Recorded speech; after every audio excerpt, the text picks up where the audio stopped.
सो जाती थी, उसके पेट पर जो डंबल उठाया जाता है उससे वो लोग ज़ोर ज़ोर से पटका करते थे। तक उसके ही खून को उसको पिलाया गया।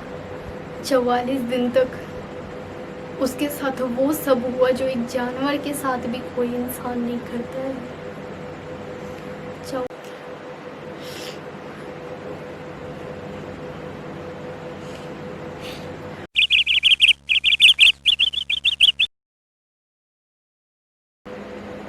हाय everyone, it's me Ashwin, welcome back to my channel. तो आज की वीडियो में मैं आप लोग के साथ एक स्टोरी शेयर करने वाली हूँ। ये ऐसी स्टोरी है जिसको सुन कर के आपके रोंगटे खड़े हो जाएंगे, आपके आंख से आंसू आ जाएंगे। चाहे आप गर्ल्स हो, बॉयज़ हो, कोई भी हो, आपके रोंगटे खड़े हो जाने हैं। और गाइस एक और बात बता देती हूँ, ये कोई हॉन्टेड वीडियो नहीं है, ये कोई हॉरर वीडियो नहीं है, ये कोई हॉरर स्टोरी नहीं है। ये रियल एक लड़की की स्टोरी है जिसको 44 डेज़ तक बेरहमी से टॉर्चर किया जाता है। इतनी गंदी तरीके से उसके साथ मिसबिहेव होता है कि जिसे अगर हम सोच भी लेंगे ना, हमारे रोंगटे खड़े हो जाएंगे। जब इस स्टोरी को मैं पहली बार सुनी थी, जब इस स्टोरी को मैं पहली बार फील की थी, मेरे पैर हाथ पूरा शेक करने लगे थे। ऐसा लग रहा था जैसे मेरे पैर हाथ में कोई जान ही ना हो। ऐसा लग रहा था जैसे मेरा दिमाग अब काम करना बंद कर चुका है। मैं सोचने समझने की शक्ति कुछ देर के लिए खो दी थी जब मैं इस स्टोरी को सुनी थी। तो मैं सोची, आजकल तो यूट्यूब पे बहुत सारे ऐसे स्टोरीज़ आप लोग सामने लाए जा रहे हैं जो कि हॉरर हो रहे हैं, हॉन्टेड हो रहे हैं, लेकिन आज का जो ये स्टोरी है ये कोई हॉरर स्टोरी नहीं है। ये ऐसी स्टोरी है और ये दुनिया की सबसे खौफनाक कहानी में अगर बोला जाए तो उसमें हम लोग बोल सकते हैं। अगर मैं आप लोगों से पूछूं या कोई अगर मुझसे पूछता है कि दुनिया का सबसे खतरनाक जो रेप केस था वो कौन सा था, या फिर अभी तक हम लोगों ने अपने होशो हवास में जितने भी रेप केसेस के बारे में सुने हैं उसमें सबसे ज़्यादा खौफनाक कौन सा केस था, निर्भया का कांड हमारे दिमाग में आता है, डॉक्टर प्रियंका का कांड हमारे दिमाग में आता है, अशीफा का कांड हमारे दिमाग में आता है। लेकिन गाइस, आज जो स्टोरी मैं आप लोग को बताने वाली हूँ, इस स्टोरी के सामने ये सभी कांड फेल हैं। जो मैं आपको आज बताने वाली हूँ इसमें सारी इंसानियत मिट चुकी है। इस स्टोरी को सुनने के बाद ना आप लोग को एक अजीब सा एहसास होगा, अजीब सा डर होगा। आप लोग घर से बाहर, गर्ल्स हो तो आप लोग इवनिंग के बाद घर से बाहर निकलने तक में आपके जो पैर है वो डगमगाएंगे। तो गाइस स्टार्ट करते हैं अपना आज की ये स्टोरी है जुंको फ्रूता की, जो कि जापान की एक लड़की थी और ये 17 साल की बस 3 दिन पहले ही हुई थी। ये टोक्यो में रहती थी, टोक्यो शहर में रहती थी और इसका जो बर्थ डेट था वो था 22 नवंबर 1972 इसका बर्थ डेट था। और 1972 से इसका बर्थ का डेट था। उसके बाद ये स्टोरी जो मैं आज आप लोग को बताने वाली हूँ ये 1989 की स्टोरी है, जिस टाइम वो 17 साल की हो चुकी थी।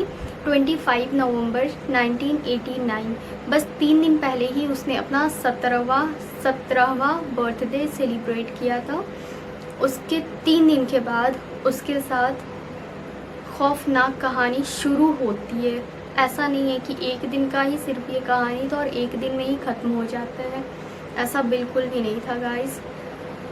उसके साथ 44 दिन तक हैवानियत हुई थी। 44 दिन तक वो अपने मौत को बुलाई होगी, लेकिन उसका मौत भी उस पर तरस नहीं खाया 44 दिन तक।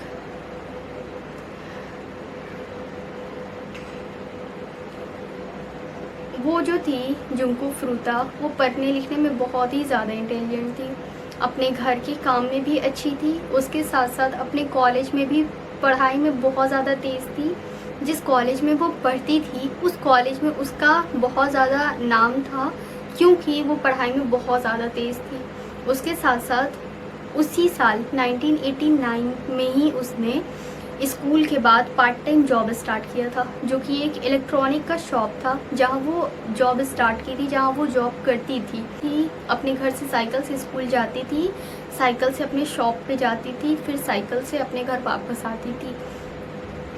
तो वो पढ़ाई लिखाई में बहुत ज़्यादा तेज़ थी, तो जिसकी वजह से अपने कॉलेज में भी वो बहुत ही ज़्यादा इंटेलिजेंट लड़की थी, जिसकी वजह से, और हाँ, वो खूबसूरत भी थी, उसके बहुत ज़्यादा वो ब्यूटीफुल भी थी। तो आप लोग जानते हो कि कॉलेज में बहुत सारे जो बॉयज़ होते हैं, बहुत सारे जो लड़के होते हैं, वो लड़कियों पे फ्लर्ट करते हैं या फिर अट्रैक्शन भी हो जाती है। टीनेजर्स की एज में जो टीनेजर्स होते हैं उन लोग को अट्रैक्शंस बहुत ही ज़्यादा फास्ट होता है, क्योंकि अभी जस्ट वो लोग बढ़ते हैं, उस टाइम वो ग्रो करना स्टार्ट करते हैं, इसलिए उन्हें अट्रैक्शन बहुत ज़्यादा फास्ट हो जाती है। जिस स्कूल में वो पढ़ती थी उस स्कूल का नाम था हायाशिओ मिनामी हाई स्कूल, ठीक है। उसी स्कूल में वो पढ़ती थी। उस स्कूल में एक लड़का था जिसका नाम था मियानो, और ये लड़का उसको एक तरफा पसंद करता था बोल सकते हैं, या फिर क्रश था, ये भी बोल सकते हैं कि एक तरफा वो क्रश था। और वो मियानो जो है वो टोक्यो के, जापान के बहुत ही बड़े गैंग का एक जूनियर मेंबर था, मतलब उस गैंग से वो अटैच था। और मियानो को कोई भी तरीके का ना सुनना पसंद नहीं था। जिस गैंग से वो अटैच था उस गैंग का नाम याकुज़ा गैंग था। ये गैंग बहुत ही खतरनाक गैंग थे गाइस। याकुज़ा गैंग के बारे में मैं पूरा पता करूँगी, फिर मैं एक अलग स्टोरी लेकर के आऊँगी आप लोग के लिए याकुज़ा गैंग के। जो मियानो था वो याकुज़ा गैंग से मिला हुआ था, इसीलिए उसके कॉलेज के सारे लड़के, सारे लड़कियाँ, इनफैक्ट जो कॉलेज के प्रोफेसर्स थे वो लोग भी डरा करते थे। मियानो को ना सुनना बिल्कुल भी पसंद नहीं था, क्योंकि उसने कभी ना सुना ही नहीं था। सभी उससे बहुत ज़्यादा डरते थे, तो वो कुछ भी बोलता था तो सभी बस हाँ ही करते थे। और इसी तरीके से एक दिन मियानो ने जुंको फ्रूता को प्रपोज़ किया। जुंको फ्रूता मना कर दी डायरेक्ट, क्योंकि वो पढ़ाई में फोकस करती थी, उसको सिर्फ अपने पढ़ाई से मतलब था, अपने करियर से मतलब था। उस कॉलेज में बहुत सारे ऐसे स्टूडेंट थे जो कि चर्स, कोकेन्स, स्मोक्स, ये सभी का काम करते थे, ये सभी लेते थे। बट जुंको फ्रूता जो थी वो उन लोगों से दूर रहती थी, उन लोगों से डिस्टेंस बना करके रखती थी, और वो हमेशा अपने पढ़ाई पर फोकस करती थी। उसकी ज़िंदगी का जो सबसे बड़ा मिस्टेक था वो शायद उस लड़के को ना बोलना था। उसने उसे ना बोला, उसने प्रपोज़ किया। तो यार, किसी लड़की की क्या गलती होता है? अगर उसके आप में इंटरेस्ट नहीं है तो मतलब नहीं है। अगर आपने उसे प्रपोज़ किया, उसने अगर आपको ना कहा तो प्लीज़ रहने दो यार, वहीं पे बात ख़त्म कर दो। लेकिन बात वहाँ पे ख़त्म नहीं होती है। फ्रूता जो थी वो अपनी शॉप से, जो वो इलेक्ट्रॉनिक के शॉप पे काम करती थी, उसको थोड़ा सा लेट हो गया, थोड़ा सा ज़्यादा रात हो गया था, ज़्यादा नहीं, शाम हो चुका था, अंधेरा हो चुका था। वो अपने घर वापस आ रही थी साइकिल से। तो जो याकुज़ा गैंग था वो एक बहुत ही घटिया गैंग था। तो उस रात वो लोग, उसमें मियानो भी था, उसके साथ उसके 5 दोस्त और थे। उस रात वो लोग निकले थे। उन लोग का काम ही ये था कि अगर सुनसान रास्ते पर किसी लड़की या औरत को देख लेते थे तो वो उसे उठा लेते थे, फिर उसके साथ दुष्कर्म करते थे, फिर उसको टॉर्चर करते थे, फिर उसको मार ही देते थे। उसे कोई अगर कोई लड़की या लेडी उन लोगों के हाथ में आ जाती थी तो वो लोग उसे छोड़ता नहीं था। ये उन लोगों का काम था। तो उस रात जब वो लोग जा रहा था तो मियानो को रास्ते में जुंको फ्रूता दिखी। उसने अपने दोस्तों से कहा कि ये वही लड़की है जिसने मुझे इनकार किया था, मुझे बदला लेना है, इस लड़की से बदला लेना है। 25 नवंबर 1989 रात का ये बात है। तो मियानो बोलता है कि ठीक है, हम लोग बदला लेंगे इससे। तो वो कार पर से उतर जाता है, अपने दोस्तों लोग से साइड हो जाता है। उसके बाद प्लान बनाता है कि कोई एक जाकर के उसके साइकिल को धक्का देगा, उसे परेशान करेगा। उसके बाद फिर वैसे ही हुआ, उसी के एक फ्रेंड ने जाकर के उसके साइकिल को धक्का दिया, उसे परेशान किया, जुंको फ्रूता को। उतने में ही मियानो वहाँ आ जाता है और उसे मार करके, उसे डांट करके भगा देता है। तो जुंकू फ्रूता को फिर मियानो बोलता है कि इतनी रात का टाइम हो रहा है, चलो मैं तुम्हें घर तक छोड़ देता हूँ। तो उसी के साइकिल पे जुंकू फ्रूता कभी ऐसा नहीं सोची थी कि जिसके साथ मैं पढ़ती हूँ, जिसके साथ मैं एक साथ स्कूल में एक साथ क्लास में पढ़ती हूँ, उसका इतना घटिया सोच या इतना घटिया दिमाग हो सकता है, ऐसा जुंकू ने कभी सोचा ही नहीं था। तो ठीक है, मियानो साइकिल पे बैठा और वो जुंकू को घर लेके जाने का बात बोला कि चलो मैं तुम्हें घर तक छोड़ देता हूँ, उसके बाद फिर मैं अपना वापस चल जाऊँ क्योंकि रात का टाइम हो रहा है और बदमाश लोग अभी बहुत होते हैं। जुंकू को भरोसा हो गया, वो उसके साथ चली गई। तो वो उसके साथ जाने लगी। वैसे ही रास्ते में बहुत ज़्यादा सन्नाटा था। एक घर था जो कि मियानो के ही दोस्त का घर था और बहुत ज़्यादा सन्नाटा था। ठीक है, तो मियानो बोलता है कि मुझे 1 मिनट का काम है, तुम यहाँ पे रुको और फिर हम लोग आते हैं, तो फिर मैं आता हूँ तो फिर हम लोग साथ में चलेंगे। मियानो उसको बहला करके उस घर में ले गया, बस इतना बोल करके कि तुम कुछ देर यहाँ पे रुको। उसके बाद जब वो अंदर लेकर के गया, उतने में ही उसके सारे दोस्त वहाँ पर पहुँच गए। वो लड़की अभी 17 साल की सिर्फ हुई थी। 3 दिन पहले वो लड़की सिर्फ 17 साल की हुई थी और वो बहुत बड़े चीज़ को फेस करने जा रही थी जिसके बारे में उसने कभी सपने में भी नहीं सोचा होगा। उसके बाद पांचों मिलकर के उसे बहुत मारते हैं। उसके बाद फिर वो लोग उसके साथ दुष्कर्म करते हैं। उसके साथ बहुत ही घटिया तरीके से 5 एक करके उसके साथ उसे बहुत मारते हैं, पूरी रात मारते हैं और पूरी रात उसके साथ सेम प्रोसेस बार बार रिपीट होता है। 2 दिन तक जुंकू फ्रूता सेम जगह पर रहती है। उसके बाद फिर दूसरे दिन उसको वहाँ से साइड कर देता है ताकि मियानो सोचता है किसी को शक नहीं हो जाए, इसलिए अब इसको यहाँ से दूसरी जगह ले जाना ज़रूरी है। दूसरे जगह वो लोग उसे लेकर के जाते हैं जहाँ पर कि मियानो के ही एक दोस्त का घर रहता है। उस जगह से बहुत ज़्यादा दूर पे उसका घर रहता है, उसके एक फ्रेंड का, जहाँ उसके पेरेंट्स नहीं रहते हैं, वहाँ वो अकेला रहता था। उसके बाद से जो कहानी शुरू होती है गाइस, मेरी ज़ुबान लड़खड़ा रहा है मुझसे। जब मैं सुन रही थी मेरा पूरा बॉडी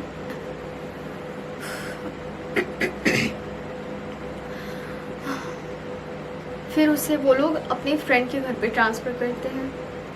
उसके बाद जब तक 2 दिन बीत चुका होता है, 27 नवंबर 1989, अब जुंकू की जो फैमिली होती है वो बहुत ज़्यादा परेशान हो जाती है क्योंकि उसकी फैमिली में माँ बाप, एक भाई एक बहन ऑलरेडी होते हैं। उसके बाद फिर वो लोग तुरंत में ही पुलिस के पास जाते हैं। पुलिस एक्शन लेना स्टार्ट करता है और पुलिस जब एक्शन लेना स्टार्ट करता है तो वो जुंकू के एक फ्रेंड के घर पे भी पुलिस जाता है पूछताछ के लिए। तो वो मियानो का भी फ्रेंड होता है क्योंकि वो लोग सेम स्कूल में थे, तो सेम बंदा दोनों का फ्रेंड होता है। तो वो लड़का मियानो को कॉल करके बता देता है कि पुलिस जो है वो छानबीन में लग चुकी है, तो तुम सेफ रहो। इतने में मियानो क्या करता है, जुंकू फ्रूता को बहुत मारता है, वो लोग बहुत मारता है और बोलता है कि कॉल करके तुम अपने फैमिली को बोलो कि मैं अपनी मर्ज़ी से अपने बॉयफ्रेंड के साथ डेट पर आई हूँ, अपनी मर्ज़ी से, तो आप लोग मुझे ढूंढना बंद करिए। अगर तुम ऐसा नहीं बोलती हो तो हम तुम्हें तो मारेंगे ही, साथ में तुम्हारे पूरे फैमिली को मार देंगे। जुंकू फ्रूता डर गई क्योंकि वो जानती थी कि मियानो जो है वो एक बहुत ही बड़े गैंग से मिला हुआ है, तो वो ये काम कर सकता है। जुंकू फ्रूता उसका कहना मानी, वो कॉल की अपने पेरेंट्स को और अपने पेरेंट्स को बोली कि मैं डेट पर आई हुई हूँ, तो आप लोग मेरी फ़िक्र मत कीजिए, बेटी सेफ़ है। तो वो लोग पुलिस स्टेशन जाते हैं, वो लोग पुलिस को बताते हैं कि आप लोग अपना इन्वेस्टिगेशन बंद कर दीजिए, मेरी बेटी सेफ़ है। उसके बाद जो स्टार्ट होता है जुंकू फ्रूता के साथ, यहाँ से शुरू होती है गाइस एक बहुत ही घिनौनी और बहुत ही मरे हुए इंसान की कहानी। इंसानियत मर चुका था, किसी के अंदर इंसानियत नहीं था। जुंकू फ्रूता को जिस घर में ले जाया गया था वहाँ पर याकूज़ा गैंग के लोगों का आना स्टार्ट हो गया। एक दिन में 100-150 लोग आते थे जाते थे। एक दिन में 25-25 बार उसके साथ दुष्कर्म होते थे और 25-25 बार उसके साथ बहुत ही गलत होता था। एक 17 साल की बच्ची, उसे लड़की नहीं कहेंगे, अभी वो बच्ची थी, 17 साल की बच्ची, जिसकी ज़िंदगी के साथ इन लोगों ने ऐसा खेला है। अभी ये स्टोरी का शुरुआत है, आगे आगे आप लोग सुनोगे तो आपके रोंगटे खड़े हो जाएंगे। इतना ज़्यादा गलत हुआ था उसके साथ। याकुज़ा गैंग के लोग वहाँ आने स्टार्ट कर गए। 100 लोग आते थे, 150 लोग आते थे, इस तरीके से लोग आते थे। करीब 500 बार उस लड़की के साथ रेप हुआ था और उसको किन किन तरीक़ों से टॉर्चर किया गया था ये अब मैं आपको बताती हूँ। 44 दिन तक जुंको फ्रुता को उस घर में रखा गया था। उन 44 दिनों में उसे 2 बार ऐसे मौके मिले जब वो पुलिस तक अपना बात पहुंचा सकती थी। एक बार जब याकुज़ा गैंग के सारे लोग वहाँ पर ड्रग्स लेकर के नशे में थे तो एक लड़के का फ़ोन वहाँ छूट गया था। वो लोग वहाँ से चले गए थे। उस फ़ोन से उसने टोक्यो के इमरजेंसी नंबर पर कॉल किया। जैसे ही उसने कॉल किया, उसकी किस्मत इतनी ख़राब, मियानो वहाँ पहुँच गया। वो फ़ोन ले लिया। जैसे उधर से कॉल बैक आता है, मियानो बोला कि गलती से नंबर पर क्लिक हो गया था। बस पुलिस लोग जो थे उन लोगों को सेटिस्फैक्शन हो गई कि हो सकता है गलती से लग सकता है। दूसरा मौका जो ये था, उसी घर का एक लड़का था जो कि उन लोगों से, उस गैंग से मिला हुआ नहीं था, केयर टेकर था उस एरिया का। वो ये बात जान चुका था कि उस घर में एक लड़की को जबरन रखा गया है, जिसके साथ रेप होता है, गलत काम होता है। वो जिस लड़के का वो घर था, उसके पेरेंट्स को कॉल करके वो लड़का बता देता है, सारा बात बता देता है कि एक लड़की को इस घर में रखा गया, उसके साथ ऐसे ऐसे काम हो रहे हैं। उस लड़के के पेरेंट्स ये बात जानते हुए भी कोई एक्शन नहीं लेते हैं। उसके पेरेंट्स ने भी कुछ नहीं किया क्योंकि उसके पेरेंट्स को पता था कि उसका जो बेटा है वो याकुज़ा ग्रुप से मिला हुआ है। अब यहाँ पे मुझे ये नहीं समझ में आया कि अगर उनका बेटा किसी ग्रुप से मिला हुआ है तो यार पेरेंट्स किस काम के। एक लड़की के साथ इतना घटिया और इतना घिनौना काम हो रहा है और पेरेंट्स चुप हैं क्योंकि मेरा बेटा बस एक ग्रुप से मिला हुआ है। शर्म है, घिन आती है ऐसे पेरेंट्स से। अगर उस दिन उसके पेरेंट्स ने कोई एक्शन लिया होता ना तो अभी शुरू नहीं हुआ था उस लड़की के साथ, जितना बाद में हुआ था।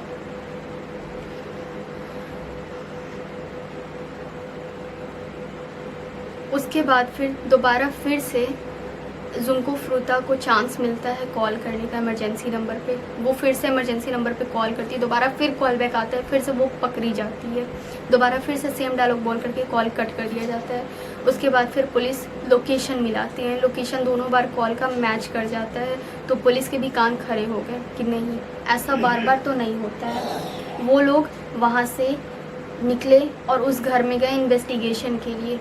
लेकिन जुंको फ्रुता की किस्मत इतनी ख़राब थी कि उस दिन उसे तहखाने में कैद किया गया था और उस दिन उस घर में उस लड़का के पेरेंट्स मौजूद थे। मम्मी और पापा उसके उस घर में मौजूद थे। जिस वक्त पुलिस वहाँ पर आती है इन्वेस्टिगेशन के लिए, उस टाइम उसकी मम्मी गेट खोलती है और बोलती है कि मैं और मेरे हस्बैंड हैं यहाँ पर और बस हमारा एक बेटा है जो कि अभी घर में नहीं है, बाहर गया हुआ है।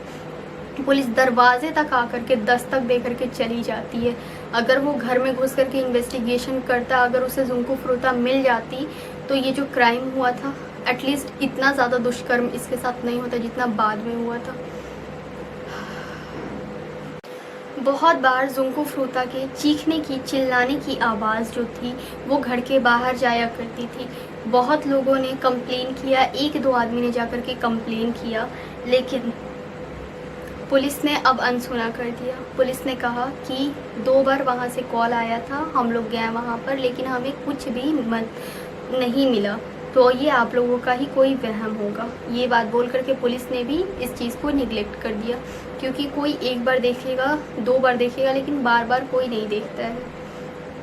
और अब जो दिन बीतते जा रहे थे और जैसे जैसे दिन बीत रहे थे वैसे वैसे जो उसके ऊपर जुल्म हो रहा था वो और भी ज़्यादा बढ़ता चला जा रहा था। ये दिसंबर के टाइम की बात थी। 25 दिसंबर को उसके साथ ऐसा हुआ था, जैसा मैं बता चुकी हूँ। 25 नवंबर को उसे किडनैप किया गया था। और उसके बाद फिर जैसे जैसे वक्त बीत रहा था वैसे वैसे ठंड बढ़ रही थी, क्योंकि दिसंबर में, नवंबर में और जनवरी में ठंड बहुत कड़ाके की होती है, तो ठंड बहुत ज़्यादा बढ़ रही थी। ऐसे हड्डी कपकपा देने वाली ठंड में उस लड़की को बिना कपड़ों के, बिना किसी भी चीज़ के फर्श पर, ज़मीन पर, बालकनी में, ज़मीन पे ही सुलाया जाता था कि तुम्हें ज़मीन पर ही सोना है। वो ज़मीन पर ही सोती थी। उसके बॉडी के कोई भी ऐसे पार्ट्स नहीं होंगे जो कि खून से लथपथ नहीं हुए होंगे। उसके जो बॉडी के प्राइवेट पार्ट्स थे उसमें सुई से लेकर के जलती हुई बल्ब से लेकर के ना जाने कितने सारे चीज़ों को उसमें इनहेल किया गया था। जलते हुए बल्ब, इलेक्ट्रिक शॉर्ट, सब कुछ।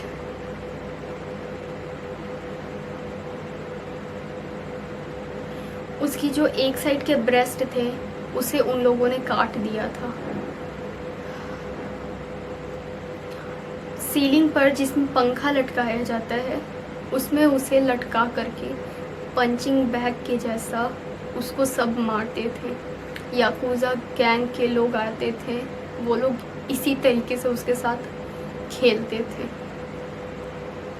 ये उनका गेम था उसके लिए। उसके साथ इतना ज़्यादा घटिया जुल्म किया गया था। जब उस गैंग के लोग वहाँ आते थे उसे स्ट्रेट ज़मीन पर सोने को कहा जाता था। जब वो स्ट्रेट ज़मीन पर सो जाती थी उसके पेट पर जो डंबल उठाया जाता है उससे वो लोग ज़ोर ज़ोर से पटका करते थे। उसकी बॉडी की एक भी पार्ट सही नहीं थे गाइस, उसके बॉडी के एक भी पार्ट सही नहीं थे। उसके साथ इतनी ज़्यादा दुष्कर्म होती थी कि उसके आई लैशेस, उसके आईब्रोज पकड़ती थी। उसके जब वो लोग पार्टी मनाया करते थे, याकुजा ग्रुप के, याकुजा गैंग के मेंबर्स जब पार्टी करते थे वो लोग वहाँ आते थे। उसके एंटरटेनमेंट के लिए सिर्फ एक वो लड़की थी वहाँ पे। वो लोग उसे स्ट्रेट सोने को बोलते, उसके पेट पर डंबल पटका करते। उसके आई के जो पलक होते हैं, लैशेस होते हैं, इस लैशेस को उन लोगों ने जला दिया था। इस लैशेस को उन लोगों ने जला दिया था, आईब्रो को जला दिया था। जिंदा थी वो लड़की, जिंदा में उसके लैशेस को, उसके आईब्रो को जला दिया गया। उसको स्ट्रेट सुला करके उसके आँखों के पलक पर आँख उसका बंद करा देते थे और उस पर जलती हुई मोमबत्ती जला करके रख देते थे। जलती हुई मोमबत्ती का जब मोम टघड़ के नीचे गिरता था, पिघल करके मेल्ट होकर के वो उसके आँखों से होते हुए पास होता था। इस तरीके से उसका जलन वो उसका आँख बर्दाश्त करता था। 44 दिन तक उसे जिंदा कॉकरोच खाने को दिया गया। 44 दिन तक उसके ही खून को उसको पिलाया गया। 44 दिन तक उसके साथ वो सब हुआ जो एक जानवर के साथ भी कोई इंसान नहीं करता है। 44 दिन तक उसके ही यूरिन को उसको पीने को दिया गया। जिंदा कॉकरोच को खाने पे मजबूर किया गया। उसका खुद का यूरिन उसको पीने के लिए दिया गया। कड़ाके की ठंड में, नवंबर दिसंबर कड़ाके की ठंड होती है जब हड्डी कांप जाती है, उस टाइम में उस लड़की को बिना किसी कपड़े के, बिना किसी बेडशीट के, किसी भी चीज़ के बिना उसे फर्श पर, बिना किसी कपड़ों के, उसके बॉडी पर कोई भी कपड़ा नहीं हुआ करता था, उसे उस फर्श पर, उस बालकनी पर सोने को मजबूर किया जाता था। किस चीज़ का गुस्सा था यार, इतना किस चीज़ का गुस्सा था। जुंकू फ्रूता को उल्टा लटका करके डंबल के जैसे, पंचिंग बैग के जैसे उसके पूरे बॉडी पर सब मिल करके मारता था, मिल करके मारता था। इतना मारता था जब तक वो बेहोश नहीं हो जाती थी।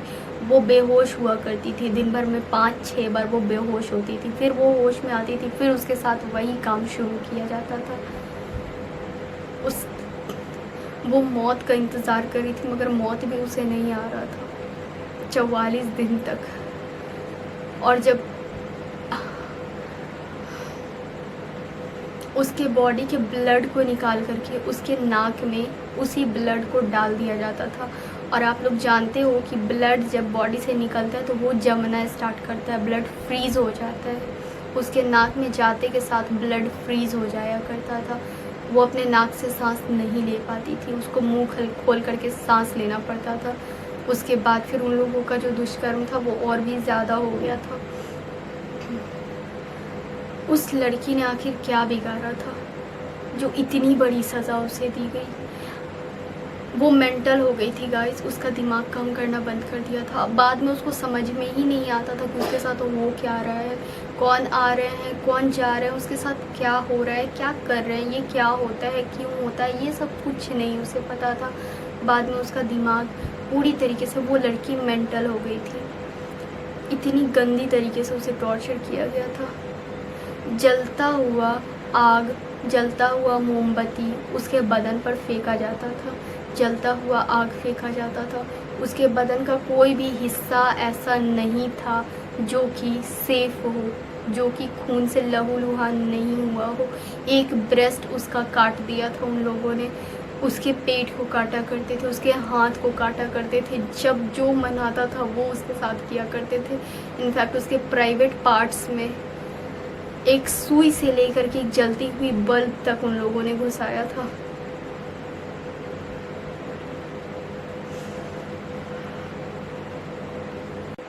आखिर में इस कहानी की भी एंडिंग होती है। पूरा नवंबर बीत जाता है, पूरा दिसंबर बीत जाता है, फिर जनवरी आता है। तो 1 जनवरी को न्यू ईयर सेलिब्रेशन होता था, तो उन लोगों ने अपना न्यू ईयर सेलिब्रेशन किया था।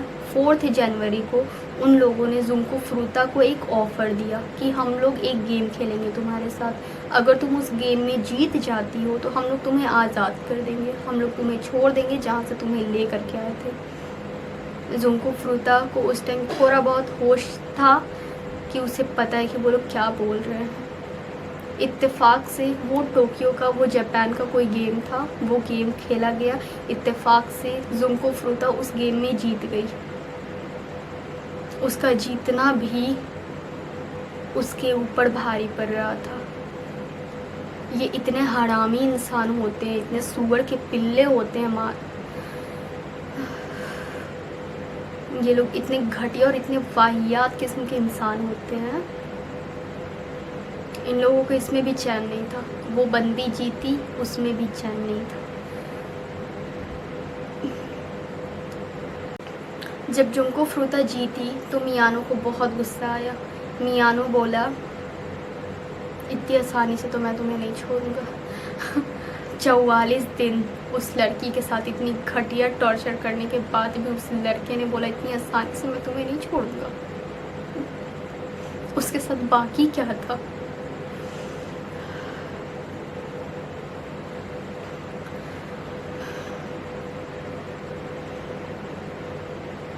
उसके बाद मियानो ने बोला कि इसको हम थोड़ा थोड़ा करके जलाएंगे, ज़िंदा जलाएंगे। उसको पूरा नहीं जलाना था, उसका हाथ जलाना था, थोड़ा सा उसका पैर जलाना था। मतलब कि हाथ इतना दूर तक पेट्रोल में छिड़क करके सिर्फ इतने दूर के हाथ को जलने देना था। अब पेट्रोल अगर आपको यहाँ तक है तो आपका सिर्फ यहीं तक का बॉडी जलेगा, इसके आगे नहीं जलता है। पेट्रोल जहाँ तक होता है सिर्फ वहीं तक जलता है। पेट्रोल उसको, उसका सोचना था कि यहाँ तक पेट्रोल डाल करके उसका दोनों हाथ यहाँ तक हम लोग 2 घंटे तक जलने के लिए छोड़ देंगे, ऐसा मियानो ने सोचा था। पेट्रोल गलती से, इत्तेफाक से उसके बदन पर भी छिड़का गया था, उसके बॉडी पर भी पेट्रोल छिड़का चुका था और ये बात मियानो को पता नहीं था। उसने सिर्फ उसका हाथ जलाया और वो लोग वहाँ से चले गए। मियानो बोला कि 2 घंटा तक इसे तड़पने दो ऐसे ही, 2 घंटा बाद में आकर के इसके हाथ का आग बुझाऊंगा, उसके बाद फिर इसके साथ हम लोग और कांड करेंगे।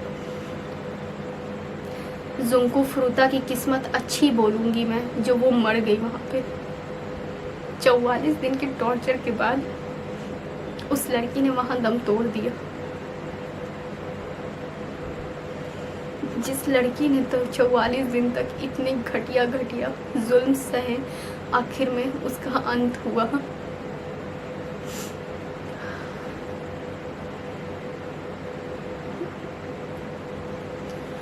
उस लड़की ने दम तोड़ दिया, उसके पूरे बदन में आग लग गया था। उसका जो अंदर का बॉडी पार्ट्स था, जो हार्ट वगैरह था, लीवर्स थे, उन सभी में आग जा चुके थे, भाप लग चुका था, वो मर गई थी। 2 घंटा बाद आकर के जब उन लोगों ने चेक किया, जुंको फ्रुता मर चुकी थी। फिर भी उसे यकीन नहीं हुआ। उसने जुंको फ्रुता को बहुत मारा कि अब ये उठ जाएगी, जैसे उतने दिनों से बेहोश होकर के उठ जाया करती थी। जुंको फ्रुता मर गई थी। उसके बाद भी इन लोगों ने नहीं छोड़ा। एक ड्रम था, वो ड्रम पूरा सीमेंट से भरा हुआ था। वो ड्रम पूरा सीमेंट से भरा हुआ था। उस ड्रम को इस लोगों ने खोला, उसमें जुंको फ्रुता की लाश को डाल दिया और सीमेंट वाले ड्रम को पूरा पानी से भर दिया। उसके बाद कुछ देर में सीमेंट तो जम जाता है। उसके बाद उस ड्रम को ले जा करके उस घर से बहुत दूर ले जा करके फेंक दिया। वो कहानी वहीं पे ख़त्म हो गई थी। पुलिस को कोई कानो कान खबर नहीं हुआ, किसी को कोई कानो कान खबर नहीं हुआ। अब ये जो गैंग था, इन लोगों का तो काम ही यही था। अब जुंको फ्रुता से इन लोगों का हटा तो इन लोगों ने दूसरे शिकार की तलाश में ये लोग फिर बाहर निकले। फिर एक लेडी इन लोगों के हाथ आई। उस लेडी के कांड में ये लोग फंस गए। उस लेडी के टाइम में ये लोग फंस गए। पुलिस लोगों ने इन्हें पकड़ लिया, मगर उस टाइम भी पता नहीं था इन लोगों को कि जुंको फ्रुता जो है, जुंको फ्रुता नाम की कोई लड़की थी या फिर उसके साथ ऐसा वैसा कुछ भी हुआ था। फिर एक और केस पुलिस लोगों के हाथ लगा, जो कि इन्हीं लोगों के टीम का केस था, इन्हीं लोगों के ग्रुप का केस था। तो पुलिस ने अंदाजी तीर मारा। उसको पता नहीं था कि जुंको फ्रुता के साथ कुछ हुआ था। जैसे पुलिस को इन लोगों ने बोला नहीं कि ये हमारा काम है, लेकिन हाँ, पुलिस ने अंदाजी तीर मारा कि इससे पहले भी इन लोगों ने कुछ किया होगा, और तीर निशाने पे लग गया। मियानो जो था और उसके साथ जो भी लड़के थे वो लोग घबरा गए, क्योंकि कोई भी 18+ नहीं था। 18+ कोई भी नहीं था गाइस, 18+ कोई नहीं था। उसके बाद फिर मियानो जुंको फ्रुता का स्टोरी बताना स्टार्ट कर दिया पुलिस को। जब पुलिस ने जुंको फ्रुता की स्टोरी सुनी, पुलिस को तो आइडिया भी नहीं था कि ऐसा कुछ हुआ है। फिर उसके बाद इन्वेस्टिगेशन हुआ, उस घर में गए तो हाँ, बहुत सारे कपड़े मिले। एक कपड़ा मिला जो कि जुंको फ्रुता का कपड़ा था, उसके सामान मिले वहाँ से। उसके बाद बहुत सारे निशाने मिले। उसके बाद फिर जो ड्रम उन लोगों ने फेंका था, उस ड्रम को फाइंड किया गया, उसकी बॉडी मिली। 44 दिन तक एक लड़की को इन लोगों ने रोज़ 5 बार मारा, 10 बार मारा। उस लड़की के साथ 500 से भी ज़्यादा बार रेप हुए। अलग अलग इंसान ने अलग अलग वक्त पर अलग अलग तरीके से उस लड़की के साथ बदज़्यादती किया।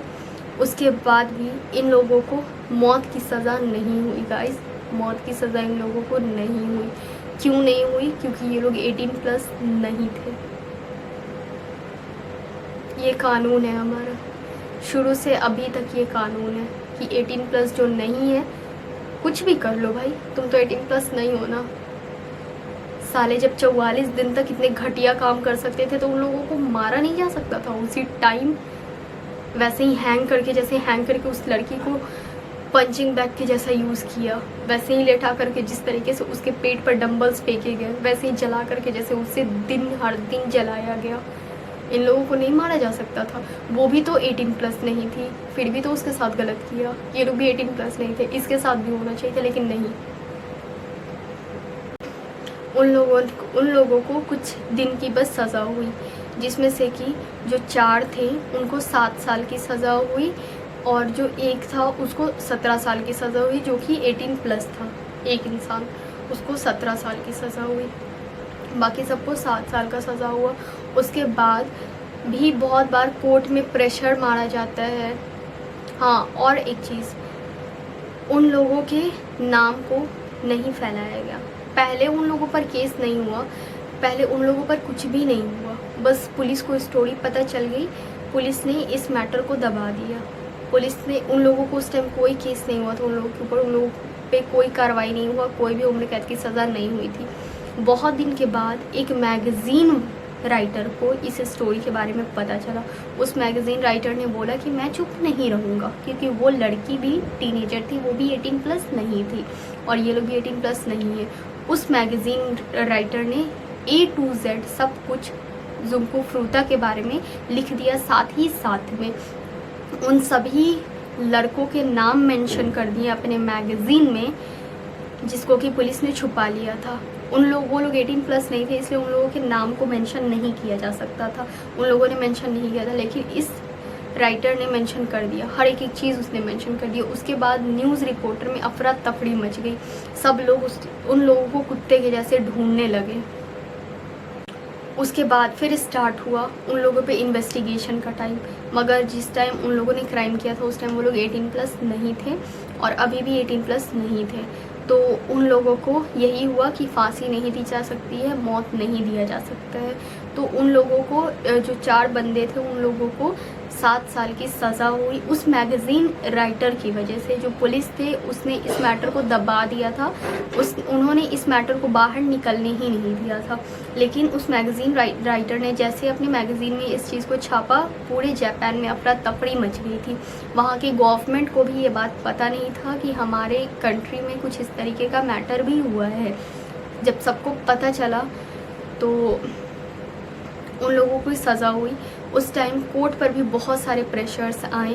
कोर्ट पर उन लोगों को छोड़ने के भी प्रेशर्स आए, क्योंकि जहाँ पर अच्छे लोग होते हैं वहाँ पर 10 लोग बुरे लोग भी होते हैं जो कि उसके सपोर्ट में थे। उन लोगों का कहना था कि नहीं, ये लोग निर्दोष हैं, इन लोगों की कोई गलती नहीं है। लेकिन उस टाइम एक फ़ीमेल जज थी वहाँ की, वो उन लोगों की सज़ा कम करने के बजाय या फिर उन लोगों को वहाँ से रिहा करने के बजाय उन लोगों की सज़ा जो है वो और भी ज़्यादा 3-3 साल और ज़्यादा बढ़ा देती है, जिसके वजह से इन लोगों की सज़ा 10 साल और उसकी सज़ा 20 साल हो जाती है। उसके बाद फिर लेकिन गाइस, वो लोग 10 साल के बाद और 20 साल के बाद वो लोग जेल से निकल जाते हैं और अपनी ज़िंदगी आज़ादी से जी रहे थे। अपनी ज़िंदगी आराम से ऐश मौज के साथ जी रहे थे। उसके बाद भी वो लोग छोटे मोटे क्राइम में जेल जाते रहते थे। ऐसा नहीं है कि एकदम फ्रीडम उन लोग को मिल गया था या फिर उन लोगों को पश्चाताप हो गया था, ये सब भी नहीं था। वो लोग छोटे मोटे क्राइम में अभी भी जेल जाया करते थे। जिस इलेक्ट्रॉनिक शॉप पे जुंको फ्रूता काम करती थी, उस शॉप के ओनर ने जो जुंको फ्रूता का ड्रेस था, जो वहाँ वो पहन करके काम किया करती थी, वो ड्रेस उसके पेरेंट्स को भेंट में दिया। उस ड्रेस को जुंको फ्रूता की एक अच्छी निशानी के रूप में दिया। जिस कॉलेज में जुंको फ्रूता पढ़ाई करती थी, उस कॉलेज के जो हेड थे, उस कॉलेज के जो वहाँ के मेन थे, उन्होंने, जो हेडमास्टर थे वहाँ के, जो प्रिंसिपल थे जिनका पूरा कॉलेज था, उन्होंने जुंको फ्रूता के नाम का सर्टिफिकेट प्रोवाइड किया, जिसमें कि उसको हर चीज़ में अच्छा करार दिया गया और वो सर्टिफिकेट उस जुंको फ्रूता के माँ बाप को दे दिया गया। लेकिन क्या फ़ायदा, जुंको फ्रूता तो वापस नहीं आई ना। जुंको फ्रूता तो चली गई, दुनिया छोड़ दी। आसानी से कोई मरता है ना यार, तो वो नहीं खटकता है। किसी को 44 दिन तक मारा गया, किसी को 44 दिन तक जान ले करके वापस ज़िंदा करके फिर उसको मारा गया। हमें तो मौत आती है सिर्फ एक बार, लेकिन ये जो रेप करते हैं, जिसके साथ रेप होता है, वो पल पल मरती है जब तक उसे मौत नहीं आ जाता है। जुंको फ्रूता एक अच्छी लड़की थी, बहुत अच्छी लड़की थी, लेकिन उसका गलती क्या था? सिर्फ यही गलती था ना कि उसने मना कर दिया। जहाँ पर जुंको फ्रूता की लाश उन लोगों ने फेंका था ड्रम के साथ, वहाँ पर जापान की गवर्नमेंट ने एक बहुत ही अच्छा पार्क बनवाया, जो कि जुंको फ्रूता की याद में बनवाया गया। लेकिन क्या फ़ायदा, जुंको फ्रूता तो नहीं रही ना। मैं जब से ये स्टोरी सुनी हूँ तब से पता है, ये तो 1989 का स्टोरी था, अभी 2020 चल रहा है। उस टाइम जब इतनी हैवानियत थी, इंसानियत नाम का कोई चीज़ नहीं था, तो आज मैं कैसे एक्सपेक्ट कर सकती हूँ कि कुछ अच्छी इंसानियत होंगी या फिर कुछ अच्छे इंसान होंगे। मेरे पापा जैसे ही ऑफिस से घर आते हैं वो सबसे पहले मुझे खोजते हैं कि कहाँ है। अगर मेरे पापा 5 बजे शाम में भी घर से वापस आते तो मुझे खोजते हैं कि कहाँ है। 6 बजे आते तो भी मुझे खोजते हैं कि कहाँ है। जब मुझे देख लेते तभी उनको सेटिस्फैक्शन हो जाती है कि मैं घर में हूँ और सेफ़ हूँ। गाइस, वक्त बहुत ख़राब है। इसके साथ साथ जो आजकल ये गर्लफ्रेंड बॉयफ्रेंड के जो मैटर होते हैं, हर लड़की आंख बंद करके लड़के पर बिलीव कर लेती है। उसके बाद लड़का उसे कहाँ ले जा रहा है, क्या कर रहा है, क्या नहीं कर रहा है, वो आंख बंद करके हर एक चीज़ उसके साथ करती है। इस तरीके के भी बहुत सारे केसेस सामने आए हैं कि लड़का ने ही, उसके बॉयफ्रेंड ने ही उसे मिल करके अपने दोस्तों के साथ उसके साथ दुष्कर्म कर दिए हैं। So please girls, be aware. यार, ऐसा नहीं है कि आप आंख बंद करके किसी भी बंदे पर ट्रस्ट कर लो। कोई भी आपके सामने आता है बोलेगा कि मैं बहुत शरीफ हूँ, आप ट्रस्ट कर लो। ऐसा नहीं करना चाहिए। अब हम लोग दूध पीते बच्चे नहीं हैं। और दूसरी बात, हम लोग तो बात करने में हेजिटेट फील करते हैं। हम लोग ये बात ही नहीं कर सकते कि रेप केस कहाँ हुआ है, कैसे हुआ है, क्या हुआ है, क्या एक्शन लेना चाहिए, क्या रिएक्शन लेना चाहिए, नहीं बात कर सकते हैं। इस चीज़ को घटिया बोला जाता है कि ये घटिया लड़की है, देख लो ये इस चीज़ के बारे में बात कर रही है। किस दुनिया में हो यार आप लोग, जहाँ लड़की को इतना फ्रीडम मिला है कि वो नाइट शिफ्ट जॉब कर सकती है, वहाँ लड़की को इतना फ्रीडम भी होना चाहिए कि वो इस सब टॉपिक पे बात कर सके। सो गाइस, यही थी जुंको फ्रूता की स्टोरी। और मेरे ख्याल से ये स्टोरी बहुत ज़्यादा बड़ा हो गया क्योंकि ये रियलिटी था गाइस। एंड प्लीज़ आप लोग भी सेफ रहो। ऐसे इंसानों से 10 कदम की दूरी बना करके रखो। आपके ही बीच में इंसान ही होते हुए, उसका नाक, हाथ, मुंह, आँख सब कुछ सेम होते हुए भी उसके अंदर शैतान होता है। भेड़िए के रूप में ये आते हैं लड़की को सिर्फ दबोचने के लिए। So please girls, be aware. शाम के टाइम कोई भी ऐसे रास्ते से आप लोग मत आना जिस रास्ते से आप लोग कभी आए नहीं हो, या फिर जो रास्ता आप लोग को सही नहीं लगता हो। प्लीज़ रिस्क मत लिया करो गाइस, प्लीज़ रिस्क मत लिया करो। आजकल की दुनिया इतनी जल्लाते हैं ना कि वो आपको इज्जतदार मौत नहीं देगी, इज्जत से मरने भी नहीं देगी। जब से मैं ये स्टोरी सुनी हूँ जुंको फ्रूता की, मेरे रोंगटे खड़े हो गए हैं। मुझे तो अब मन नहीं करता कि मैं अपने घर से बाहर निकलूँ। मैं गॉड स्वेयर बता रही हूँ, मुझे मन नहीं करता कि मैं अपने घर से बाहर निकलूँ। से दूर रहते हैं, प्लीज़ आप लोग सेफ रहो। और किसी पर भी ऐसे आंख बंद करके ट्रस्ट मत करना guys. So guys, I hope इस वीडियो से आप लोग को बहुत कुछ इन्फॉर्मेशन मिला हो। इस वीडियो को लाइक कमेंट करो या नहीं करो, बट शेयर ज़रूर करना, क्योंकि ये ऐसी स्टोरी है जो कि बहुत ही घिनौनी स्टोरी है, लेकिन बहुत कम इंसान को पता है। आज भी ये स्टोरी पता होना ज़रूरी है। सो हाँ, लाइक कमेंट करो या मत करो, शेयर ज़रूर से करना। गर्ल्स, सेफ रहो। अपने भाइयों को, अपने रिलेटिव आसपास में जितने भी मेल्स हैं उन लोगों को समझाओ कि लड़कियां, girls are not any playing toy. कोई गेम नहीं है, कोई खिलौना नहीं है, वो इंसान है। सो गाइस, नेक्स्ट वीडियोस में फिर होगी हमारी आपकी मुलाकात।